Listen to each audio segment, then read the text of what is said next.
The melt, water everywhere, the frozen world becoming liquid.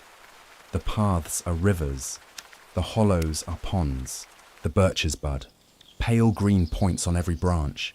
The forest is counting its leaves. There will be millions. The birds are back. The silence of winter replaced by 1,000 songs. The forest has a voice again. The isba after winter. The firewood stack is low. The roof drips. Spring means work. She stands on the porch, drinks her tea, watches the snow retreat. Spring is work, but spring is also relief. Birch sap season. She checks her taps every morning. The path is mud.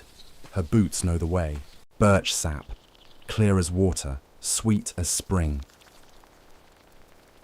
She hears it before she sees it. A sound of struggle, rhythmic, desperate, off the path, through the wet bushes. The sound is close now.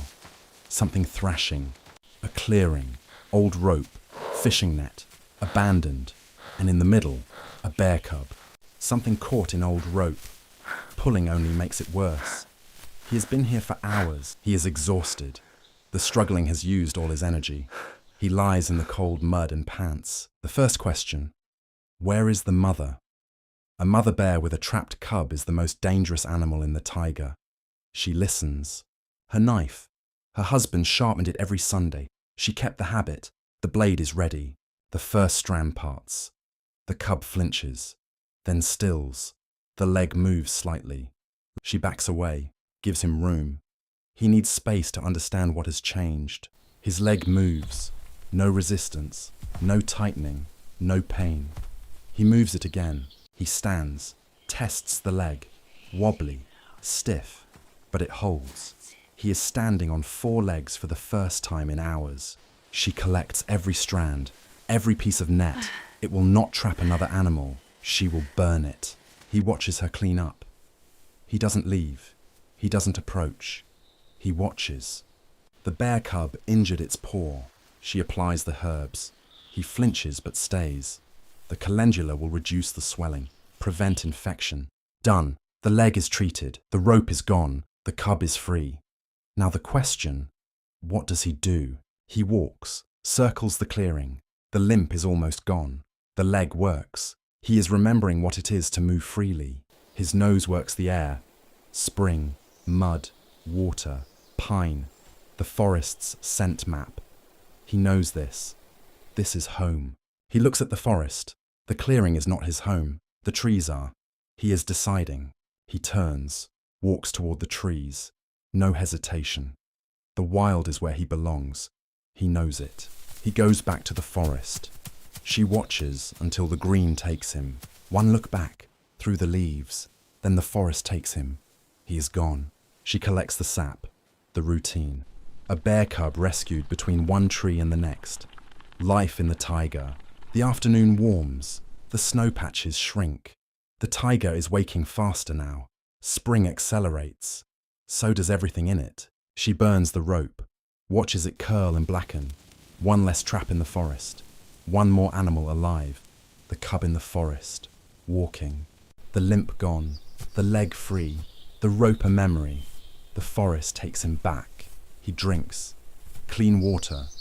The simple act of bending to a stream, without a rope stopping him. Freedom in the smallest things. He digs, roots, grubs. The spring earth is soft and rich. He knows how to feed himself. He learned from his mother before she was gone. He finds food, eats. The body that was trapped and exhausted is now fed and free. The difference between captivity and freedom is one old woman with a knife. He finds a hollow, curls up. The forest darkens. He sleeps free. The first night's sleep without the rope around his leg. She mends a basket, drinks tea, stokes the pechka. An ordinary evening. She rescued a bear cub this morning. She sleeps. The pechka holds the warmth. Outside, the spring night is cold, but not cruel. Tomorrow there will be mushrooms. Dawn again. The taiga continues. The spring advances. The bear cub is somewhere in the trees, alive.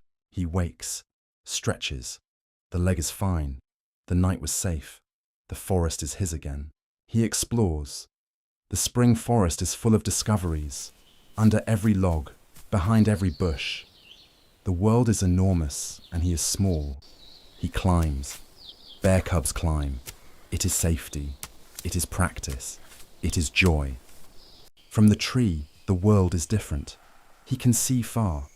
The forest stretches. He down again. Backwards. The way bears descend. He has done this 100 times. The rope interrupted nothing permanent. Days pass. The snow goes. The green deepens. The forest fills with life. Spring becomes a fact. A week. He is bigger, healthier. The spring has fed him well. The forest provides. He is learning to take what it offers. He watches the water. Fish. His paw is ready. He has seen this. Somewhere in his memory, his mother did this. He is teaching himself. He catches a fish, small, silver. He eats it whole. The first fish. The skill that will feed him for 20 years. She sees him. At the stream. Fishing. She recognizes the slight unevenness in his gait. She smiles. He is well. He does not see her. She watches, doesn't approach. He is wild now. The rope was a moment. The forest is his life. She nods, walks on. Spring deepens into early summer. The cub grows. The territory establishes itself. Claw marks on trees, turned stones. The forest knows he is there. Summer. He is not a cub anymore. He is a young bear, strong, healthy. The orphan who was trapped in rope is a creature of the forest again. He fishes with confidence now. The stream provides. The skill sharpens. He will grow large on the fish this stream gives him. Summer. Nyura tends her garden. The calendula that treated his leg grows in a row by the fence. She dries it. For next time, calendula, the healer's flower. She grows it, dries it, uses it on everything the forest brings to her door. Tracks, near the isba, his, larger now. He passes through, not stopping, not approaching, but he passes through. She finds the tracks, traces them, smiles. He's been by. He didn't stop. He didn't need to. She knows he is well. Autumn again. The birches let go. The cycle turns. The forest that trapped a cub in spring wears gold in October. He is large now, thick-coated, fat from the summer, ready for his first winter alone. She stands on the porch. Autumn again. The leaves fall. Somewhere in the trees, a bear prepares for winter. Because one morning, she had a knife and patience.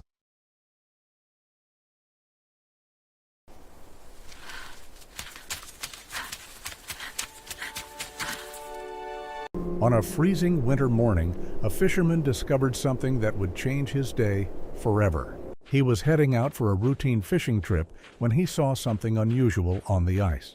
His footsteps slowed as he approached what looked like a red patch in the frozen lake. What he discovered made his heart sink. A young fox, completely frozen in the ice, with only its head visible above the surface. Its eyes were filled with fear and exhaustion, frost covering its beautiful red fur. They were in the middle of nowhere, miles from any help or rescue services. He tried calling for help, but there was no signal out here in the wilderness. The fox attempted small movements, but was too weak and frozen to break free. With temperatures well below freezing, he knew he had to act fast, but carefully. The ice was thick in some places, but dangerously thin in others near the trapped animal. He ran back to shore to grab his tools, knowing every second counted. The fox's breathing was getting weaker. Time was running out. Armed with an axe and rope, he returned with determination in his eyes. First, he tested the ice around the fox, making sure it could support his weight. With a swift motion, he cast the rope like a lasso, catching the fox and slowly pulling it toward him. He gently touched the fox to see if there was any response. The fox didn't react. Hypothermia had taken hold, and it was barely conscious. Carefully sliding his hands under the fox's body in the freezing water, he lifted the fox slowly and carefully from its icy prison. The fox was completely limp in his arms, in critical condition. Its eyes were barely open, body temperature dangerously low from severe hypothermia. Without hesitation, he wrapped the fox in his own jacket to provide warmth. He rushed across the frozen lake, holding the bundle close to his chest. Several times he nearly fell, but always protected the fox from impact. Reaching the shore, he desperately looked around for any kind of shelter. He spotted a small fishing shed and kicked the door open. He began rubbing the fox's body gently, trying to restore circulation to its frozen limbs. The fox lay completely still under dry blankets, steam rising as the ice melted from its fur. He placed a warm water bottle against the fox's body, carefully monitoring its condition. The fisherman prepared some warm water in a bottle cap. He carefully tried to give the fox drops of warm water. 30 minutes passed as he stayed by the fox's side, never giving up hope. Both eyes were open now, looking at its rescuer with what seemed like recognition. He gently stroked the fox's head, and in that moment a bond formed between human and wild animal. Even the fox's tail began to twitch, another excellent sign of recovery. The fisherman offered a small piece of food, speaking words of encouragement. The fox sniffed the food weakly. Its survival instincts were coming back. Then came the most amazing moment yet. The fox tried to stand on its shaky legs. With gentle support from the fisherman, the fox stood on wobbly legs. It took its first hesitant steps, legs weak but definitely working. The fox looked around the shed with growing awareness, its sharp instincts returning. It made direct eye contact with the fisherman, and there seemed to be gratitude in those intelligent eyes. Its coat glowed with renewed life, the healthy red color fully restored. The fisherman slowly opened the shed door, letting daylight stream in. The fox looked toward the open door. The wild was calling it home.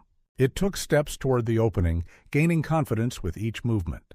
What started as an ordinary fishing trip became a reminder that every life matters, and sometimes one person can make all the difference. The waves crashed against the silent shore, and on the wet sand, a dolphin was fighting for its life. Its body trembled with every shallow breath, stranded, helpless, alone. Just a few hundred meters away, a man was enjoying a peaceful morning walk. Beside him trotted his loyal golden Labrador, completely unaware that everything was about to change. The beach was calm, almost too calm. Early one quiet morning, the ocean brought something unexpected. A golden Labrador named Max was walking nearby. Suddenly he stopped. He sensed something was wrong. He ran toward the shoreline, and then he saw it. A dolphin stranded on the sand. It was struggling to move. The tide was too low. It couldn't return to the sea. Max began barking loudly. He needed help. Max ran back to his owner. He barked and pulled at the leash. Something was very wrong. The man followed the dog. His owner immediately realized the dolphin was in danger. He quickly pulled out his phone. "Coast Guard, there's a dolphin stranded on the shore." He gave them the exact location. The tide was slowly rising, but time was short. Max stayed right beside it, watching carefully. The owner poured water over the dolphin to keep it cool. Every minute felt like an hour. Finally, sirens echoed in the distance. Trained rescuers arrived quickly. They assessed the dolphin carefully. It was still alive, but barely. They covered it with wet towels to keep it cool. Max remained alert, not leaving its side. Everyone worked quickly and carefully. The dolphin was placed gently on the stretcher. Max watched every movement, tense but hopeful. They carried it step by step toward the water. The waves lapped closer with each careful step. The rescuers waited for the perfect wave. Water touched the dolphin's fins, then its body. For a moment, everything stood still, and then it moved. One powerful stroke of its tail, and it was back where it belonged.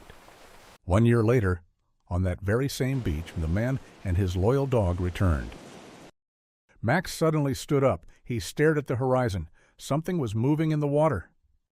A group of dolphins surfaced near the shore, leaping, playing, free, a small family swimming together. One of them swam closer. On its side, a faint scar, the same mark from the rescue a year ago. It was him, the dolphin they saved, now stronger, now free, and no longer alone.